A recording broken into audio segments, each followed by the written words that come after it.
بسم اللہ الرحمن الرحیم۔ نماز عصر کے بعد اس کلمے کو 3 بار پڑھنے سے جسم سے ہر بیماری جاتی رہتی ہے اور مرتے دم تک کوئی بیماری نہیں ہوگی۔ محترم ناظرین، اگر آپ عصر کی نماز کے بعد اس کلمے کو 3 مرتبہ سچے دل سے پڑھ لیں تو انشاءاللہ زندگی بھر کوئی بیماری قریب بھی نہیں آئے گی، چاہے وہ کوئی خطرناک مرض ہو، چاہے لا علاج ہو، چاہے وہ کینسر ہو، شوگر ہو یا پھر بلڈ پریشر ہو یا کوئی بھی بیماری کیوں نہ ہو۔ رسول پاک صلی اللہ علیہ وآلہ وسلم کے بتائے ہوئے ان مختصر کلمے میں اتنی برکت ہے کہ اللہ تعالیٰ کی رحمت سے جسم سے ہر بیماری کو نکال کر انسان کو مکمل تندرست کر دیا جاتا ہے اور پھر موت تک کوئی بیماری قریب بھی نہیں آتی انشاءاللہ۔ محترم عزیزو، نماز عصر کے بعد صرف 3 مرتبہ ان کلمات کو پڑھ لینا اور اللہ تعالیٰ کی بارگاہ میں یقین کے ساتھ دعا مانگنا، انشاءاللہ آپ کی زندگی میں کوئی بھی سخت سے سخت بیماری ہو وہ بھی ختم ہو جائے گی۔ ان کلمات کی تاثیر اس قدر زبردست ہے کہ انسان حیران رہ جاتا ہے کہ اتنے چھوٹے الفاظ میں اتنی بڑی تاثیر کیسے ممکن ہے۔ یہ کلمات بہت طاقتور ہیں، ان کو اپنی زندگی میں ایک بار ضرور پڑھ لیں تاکہ آپ پر اللہ تعالیٰ کی خاص رحمت نازل ہو جائے اور جسم سے ہر قسم کی بیماری کا خاتمہ ہو جائے۔ یہ کلمات انسان کو نہ صرف بیماریوں سے محفوظ رکھتے ہیں بلکہ دل کو سکون عطا کرتے ہیں اور روح کو تازگی بخشتے ہیں۔ ان کلمات کو پڑھنے والا اللہ تعالیٰ کی شفا کا حقدار بن جاتا ہے اور وہ بیماری جو انسان کو برسوں سے تنگ کر رہی ہوتی ہے وہ چند دنوں میں ختم ہو جاتی ہے۔ محترم عزیزو، نبی پاک صلی اللہ علیہ وآلہ وسلم کی عمر مبارک جب 7 برس کی ہوئی تو آپ صلی اللہ علیہ وآلہ وسلم کی آنکھوں میں تکلیف ہونے لگی۔ آپ کے دادا حضرت عبد المطلب نے مختلف علاج کروائے مگر کوئی فائدہ نہ ہوا۔ آنکھوں کی تکلیف بڑھتی گئی اور حضرت عبد المطلب بے حد پریشان ہوئے کہ آخر کیا کریں، کیا طریقہ اپنایا جائے، کیونکہ ہر دوا اور علاج ناکام ہو چکے تھے۔ اسی پریشانی کے عالم میں ایک جاننے والے نے حضرت عبد المطلب سے کہا، اے سردار مکہ، فکر نہ کریں، مکہ مکرمہ کے قریب ایک بازار ہے اور اس بازار کے ساتھ ایک طبیب کا وہ گھر ہے جو نہایت قابل ہے، وہ دوا بھی دیتا ہے اور دم بھی کرتا ہے۔ اللہ تعالیٰ کے کرم سے جو بھی اس کے پاس جاتا ہے شفا پا لیتا ہے۔ ہم نے خود کئی مرتبہ اسے آزمایا ہے۔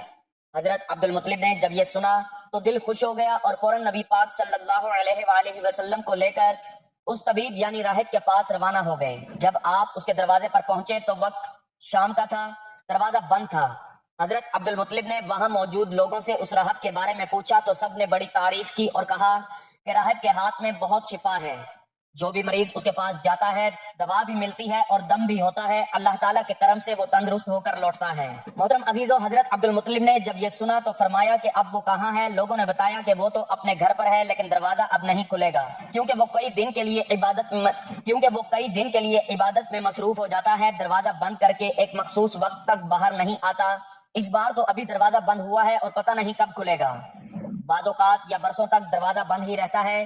یہ سن کر حضرت عبد المطلب بڑے افسردہ ہوئے، دل میں سوال اٹھا کہ اب کیا کیا جائے۔ ابھی وہ سوچ ہی رہے تھے کہ اچانک اس مکان میں زلزلہ آ گیا، دیواریں ہلنے لگی، چھت لرزنے لگی، یہاں تک کہ قریب تھا کہ وہ مکان گر جائے اور وہ راہب نیچے دب جائے۔ اسی خوف سے راہب فوراً باہر آیا۔ جیسے ہی وہ باہر آیا تو حضرت عبد المطلب کو دیکھ کر پہچان لیا کہ یہ تو مکہ مکرمہ کے سردار ہیں۔ راہب نے کہا، سردار کیسے آنا ہوا؟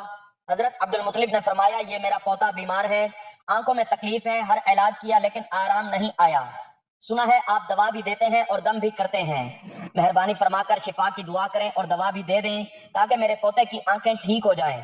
راہب نے جب نبی پاک صلی اللہ علیہ وآلہ وسلم کے چہرے مبارک پر نظر ڈالی تو دیکھتا ہی رہ گیا۔ پھر وہ اندر گیا، غسل کیا، پاکیزہ لباس پہنا، خوشبو لگائی اور اپنے کمرے سے ایک پرانی آسمانی کتاب نکال کر لایا اور نبی پاک صلی اللہ علیہ وآلہ وسلم کے چہرے انور کو غور سے دیکھنے لگا۔ کبھی کتاب کو دیکھتا، کبھی چہرے کو دیکھتا، کبھی نظر صحیفے پر ڈالے، کبھی واللیل کی زلفوں کو تکتا، یہاں تک کہ سارے اوراق کو بھی دیکھ لیا اور نبی پاک صلی اللہ علیہ وآلہ وسلم کو سر سے پاؤں تک دیکھ لیا۔ پھر یکدم قدموں میں گر گیا اور کہنے لگا، اے نبی پاک صلی اللہ علیہ وآلہ وسلم، میں گواہی دیتا ہوں کہ آپ اللہ کے آخری نبی ہیں اور آپ کے بعد کوئی نبی نہیں آئے گا۔ محترم عزیزو، ابھی اعلان نبوت نہیں ہوا تھا مگر راہب نے اللہ تعالیٰ کی دی ہوئی معرفت سے پہچان لیا کہ یہی وہ نبی ہیں جن کے آنے کی بشارت ہمیں دی گئی ہے۔ حضرت عبد المطلب یہ سن کر بہت خوش ہوئے اور فرمایا، اب اس کام کی طرف بھی توجہ دیں جس کے لیے ہم آئے ہیں۔ راہب نے فرمایا، کون سا کام؟ حضرت عبد المطلب نے کہا، میرے پوتے کی آنکھوں کا علاج کریں۔ راہب کی آنکھوں میں آنسو آ گئے اور کہا، آپ نبی پاک صلی اللہ علیہ وآلہ وسلم کو لے کر میرے جیسے گنہگار کے پاس آئے ہیں۔ اپنے طبیب کو مریض کے پاس لے کر آ گئے۔ شفا دینے والے کو دوا مانگنے والے کے پاس لے آئے، مختار کو مجبور کے پاس لے آئے ہیں، نبی کو امتی کے پاس لے آئے ہیں۔ اے عبد المطلب، میں اپنے عبادت خانے میں بیٹھا تھا، اللہ تعالیٰ کی عبادت کر رہا تھا کہ اچانک میرا سارا مکان لرزنے لگا، اگر میں باہر نہ آتا تو مکان کے نیچے آ کر دب جاتا۔ اے سردار مکہ، تیرا یہ پوتا بڑی شان والا ہے، بڑی عظمت والا ہے، بڑے مقام والا ہے، دیکھ اس کے چہرے سے نور کے فوارے نکل رہے ہیں، کائنات کے یہود اس کے دشمن ہیں، اسی طرح لے کر اس کو نہ پھرا کرو، کہیں کوئی یہودی اس کو تکلیف نہ دے جائے، اس کو اپنے گھر لے جاؤ۔ محترم عزیزو، حضرت عبد المطلب نے فرمایا آپ نے میری بڑی رہنمائی فرمائی، شکریہ، لیکن اصل مسئلہ تو اپنی جگہ رہا، جس مقصد کے لیے آیا تھا وہ تو حل نہ ہوا۔ تو راہب نے مسکرا کر کہا اے سردار مکہ، ان کی آنکھوں کا علاج خود انہی کے پاس موجود ہے، آپ کو پتہ ہی نہیں۔ فرمایا کہاں ہے علاج؟ راہب نے کہا سردار مکہ نبی صلی اللہ علیہ وآلہ وسلم کا لعاب شریف نکال کر ان کی آنکھوں میں لگاؤ، یہ بالکل ٹھیک ہو جائیں گے۔ عبد المطلب نے اسی وقت سرکار دو عالم صلی اللہ علیہ وآلہ وسلم کے منہ سے لعاب نکال کر آپ کی آنکھوں میں لگایا تو آپ کی آنکھیں مبارک اسی وقت ٹھیک ہو گئیں، جیسے کبھی دکھی ہی نہیں تھیں۔ حضرت عبد المطلب بڑے حیران ہوئے، اس راہب کا شکریہ ادا کیا، چلنے لگے تو راہب نے کہا حضور شکریہ تو آپ کا کہ آپ نے مجھے سرکار کائنات کی زیارت کروائی ہے۔ حضرت عبد المطلب نے فرمایا کہ راہب صاحب، آپ کا دم بہت مشہور ہے، سنا ہے کہ آپ جس کو بھی دم کرتے ہیں وہ مریض اسی وقت ٹھیک ہو جاتا ہے۔ وہ دم کیا کرتے ہیں، وہ الفاظ کیا پڑھتے ہیں کہ جن میں اللہ نے اتنی تاثیر رکھ دی ہے؟ راہب مسکرا پڑا اور کہا حضور، جب مریض میرے پاس آتا ہے تو میں اللہ تعالیٰ کی بارگاہ میں ہاتھ اٹھا کر کہتا ہوں یا اللہ، تجھے آخری نبی کی عظمت کی قسم، تجھے اس کے پیار کا واسطہ، اس کی محبوبیت کا واسطہ، اس بیمار کو شفا دے دے۔ پھر میں مریض پر دم کرتا ہوں، اللہ تعالیٰ بیمار کو شفا دے دیتا ہے۔ میرے محترم عزیزو، نبی صلی اللہ علیہ وآلہ وسلم نے اپنی پوری زندگی نہایت سادگی سے گزاری، آپ کی خوراک نہایت سادہ تھی۔ کسی بھی شخص کے اخلاق و کردار کا مطالعہ کرنا ہو تو اس کی عادت کے ساتھ ساتھ اس کے لباس اور اس کی گفتگو سے اندازہ لگایا جا سکتا ہے کہ وہ کس طرح کی زندگی بسر کر رہا ہے۔ نبی صلی اللہ علیہ وآلہ وسلم حکمران ضرور تھے، لیکن اس کے ساتھ ساتھ آپ نہایت متواضع تھے۔ آپ کی خوراک اتنی کم اور سادہ تھی کہ حضرت انس رضی اللہ تعالیٰ عنہ بتاتے ہیں کہ نبی صلی اللہ علیہ وآلہ وسلم کے ہاں کبھی گوشت اور روٹی کا کھانا صبح و شام دو وقت موجود نہیں تھا، ہاں لیکن جب مہمان آتے تو ایسا ممکن ہوتا، یعنی دونوں وقت کھانا موجود ہوتا۔ مہمانوں کے حوالے سے نبی صلی اللہ علیہ وآلہ وسلم کی تعلیمات کو پڑھ کر آگے بڑھتے ہیں۔ نبی صلی اللہ علیہ وآلہ وسلم نے ارشاد فرمایا جو شخص اللہ تعالیٰ اور یوم آخرت پر ایمان رکھتا ہے اسے چاہیے کہ وہ مہمان کی عزت افزائی کریں۔ محترم ناظرین، حضرت محمد صلی اللہ علیہ وآلہ وسلم کی ذات سے ہمیں یہ سیکھنے کو ملتا ہے کہ نبی صلی اللہ علیہ وآلہ وسلم کی ذات سے برکت لینا بھی باعث شفا ہے، اور جو بھی دل سے ان سے محبت کرتا ہے اللہ تعالیٰ اس کی دعاؤں کو شرف قبولیت عطا فرماتا ہے۔ اس سے بھی نبی صلی اللہ علیہ وآلہ وسلم کا اخلاق معلوم ہوتا ہے۔ نبی صلی اللہ علیہ وآلہ وسلم مہمانوں کو بہت زیادہ عزت کرتے تھے۔ ام المؤمنین حضرت عائشہ صدیقہ رضی اللہ تعالی عنہا فرماتی ہیں کہ آل محمد صلی اللہ علیہ وآلہ وسلم نے کبھی لگاتار 2 دن جو کی روٹی سیر ہو کر نہیں کھائی، حتیٰ کہ نبی صلی اللہ علیہ وآلہ وسلم وصال پا گئے۔ حضرت عائشہ صدیقہ رضی اللہ تعالی عنہا سے مروی ہے، ایک دوسری روایت میں ہے کہ جب سے نبی صلی اللہ علیہ وآلہ وسلم مدینہ منورہ تشریف لائے، آل محمد نے کبھی مسلسل 3 راتیں گندم کی روٹی سیر ہو کر نہیں کھائی۔ محترم عزیزو، یہ فکرہ سن کر دل لرز اٹھتا ہے کہ جس ہستی کے صدقے ہمیں رزق نصیب ہو رہا ہے، جس نبی کے طفیل ہمیں ہر نعمت ملی ہے، اسی نبی صلی اللہ علیہ وآلہ وسلم نے پوری زندگی سادہ کھانے پر قناعت کی، کبھی پیٹ بھر کر نہ کھایا، کبھی تقاضا نہ کیا، کبھی شکوہ نہ کیا، بلکہ اللہ کا شکر ادا کرتے رہے اور بھوکے رہ کر بھی دوسروں کا خیال کرتے رہے۔ نبی صلی اللہ علیہ وآلہ وسلم کی سیرت میں ہمیں صبر بھی ملتا ہے، قناعت بھی ملتی ہے، برداشت بھی اور عاجزی کا سمندر بھی۔ ہمیں وہ لمحات بھی یاد آتے ہیں جب کئی دن گھر میں چولہا نہیں جلتا تھا۔ حضرت عائشہ صدیقہ رضی اللہ تعالی عنہا فرماتی ہیں کبھی 3 دن مسلسل گھر میں کھانا پکا ہی نہیں، اور اگر کچھ آتا بھی تو صرف کھجور اور پانی میں گزر ہوتا۔ نبی صلی اللہ علیہ وآلہ وسلم کو جب کچھ عطا کیا جاتا تو وہ خود اپنے لیے بچانے کے بجائے امت پر لوٹا دیتے، کبھی کسی فقیر کو خالی نہ لوٹاتے، کبھی کسی حاجت مند کو مایوس نہ کرتے۔ حضرت جابر رضی اللہ تعالیٰ عنہ فرماتے ہیں کہ نبی صلی اللہ علیہ وآلہ وسلم سے جب بھی کسی نے کچھ مانگا آپ نے انکار نہیں فرمایا۔ محترم عزیزو، آپ صلی اللہ علیہ وآلہ وسلم کا اخلاق نہایت بلند تھا۔ آپ صلی اللہ علیہ وآلہ وسلم نے کبھی کسی کو حقیر نہیں سمجھا، عزت دی، محبت دی، شفقت دی، اور یہی وہ خصلت تھی جس نے سخت دلوں کو بھی موم کر دیا، جس نے دشمنوں کو بھی دیوانہ بنا دیا۔ حضرت انس رضی اللہ تعالیٰ عنہ فرماتے ہیں کہ میں نبی صلی اللہ علیہ وآلہ وسلم کی خدمت میں 10 سال رہا، کبھی آپ نے مجھے اف تک نہ کہا، کبھی کوئی شکوہ نہ کیا، کبھی یہ نہ فرمایا کہ یہ کام کیوں کیا، یہ کیوں نہیں کیا۔ نبی صلی اللہ علیہ وآلہ وسلم کا چہرہ مسکراتا تھا، نرم لہجہ، نرم مزاجی اور محبت بھرا انداز آپ کی ہر بات کو دل میں اتار دیتا تھا۔ محترم عزیز، جب ہم نبی صلی اللہ علیہ وآلہ وسلم کے ان اوصاف کو پڑھتے ہیں تو ہمیں اپنی زندگی کا محاسبہ کرنا چاہیے کہ ہم کتنے خود غرض ہو چکے ہیں۔ ہم ذرا سی بات پر لڑ پڑتے ہیں، ذرا سا مال آنے پر فخر میں آ جاتے ہیں، اور جب نعمتیں کم ہو جائیں تو شکوے شروع ہو جاتے ہیں۔ لیکن نبی صلی اللہ علیہ وآلہ وسلم نے تو ساری زندگی ایک معمولی بستر پر گزار دی۔ ایک روایت میں آتا ہے کہ حضرت عمر رضی اللہ تعالیٰ عنہ جب نبی صلی اللہ علیہ وآلہ وسلم کے حجرے مبارک میں داخل ہوئے تو آپ صلی اللہ علیہ وآلہ وسلم ایک کھجور کی چٹائی پر آرام فرما رہے تھے، چٹائی کے نشان جسم مبارک پر نمایاں تھے۔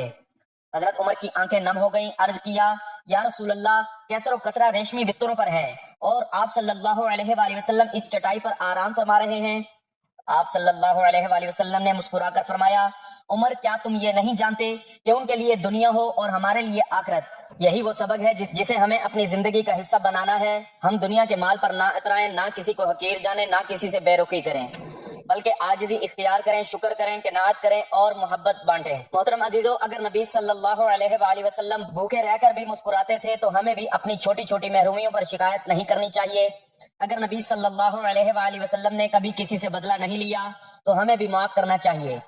اگر نبی صلی اللہ علیہ وآلہ وسلم نے سب سے زیادہ دوسروں کی فکر کی تو ہمیں بھی دوسروں کے لیے جینا سیکھنا چاہیے۔ یہی سیرت طیبہ ہے، یہی اصل مقام ہے، یہی اصل عشق ہے کہ ہم نبی صلی اللہ علیہ وآلہ وسلم کی زندگی کو پڑھیں، سمجھیں اور اپنائیں۔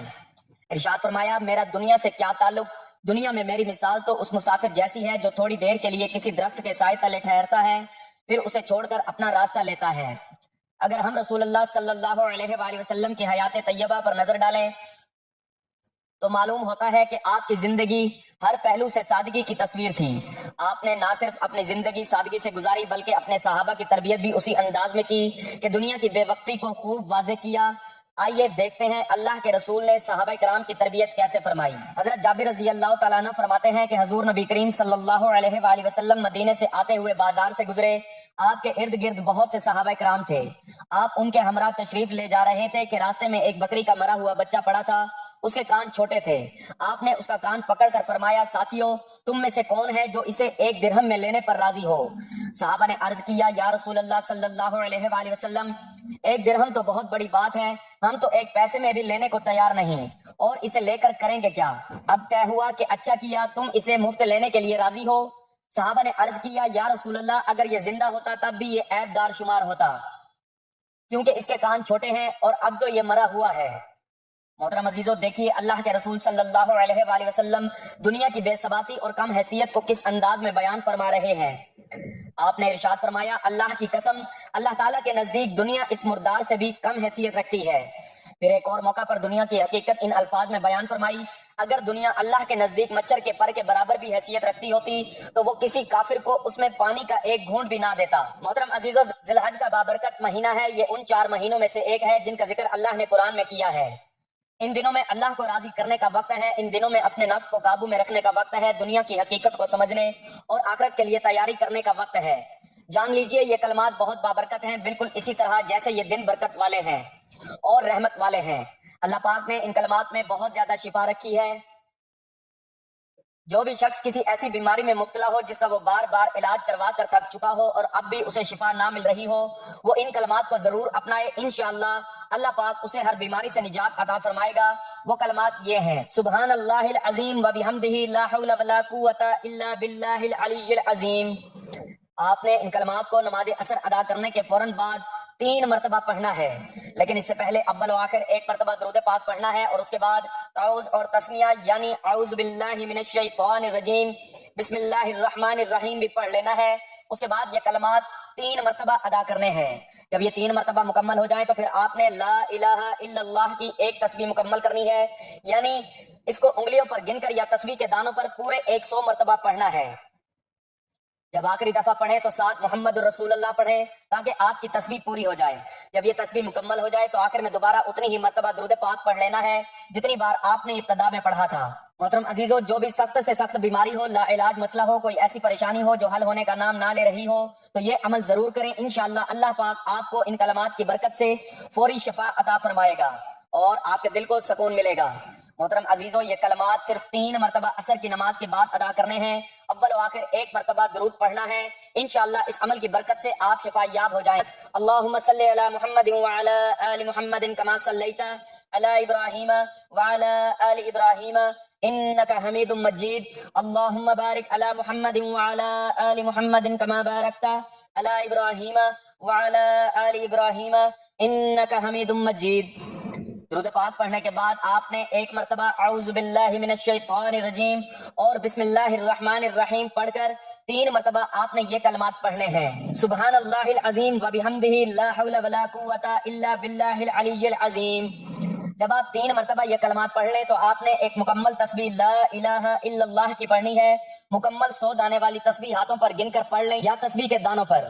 جب آپ 99 دفعہ لا الہ الا اللہ پڑھ لیں تو آخری دفعہ آپ نے پورا کلمہ پڑھنا ہے لا الہ الا اللہ محمد رسول اللہ، اور اس کے بعد آپ نے پھر دوبارہ درود پاک پڑھنا ہے جو آپ نے شروع میں پڑھا تھا. اللہ والو، آج کا یہ وظیفہ اور عمل آپ کو بتا دیا گیا ہے. یہ صرف بیماریوں سے شفا کے لیے نہیں بلکہ زندگی کے ہر پہلو میں اللہ پاک کے خاص انعامات کو حاصل کرنے کا ایک ذریعہ ہے.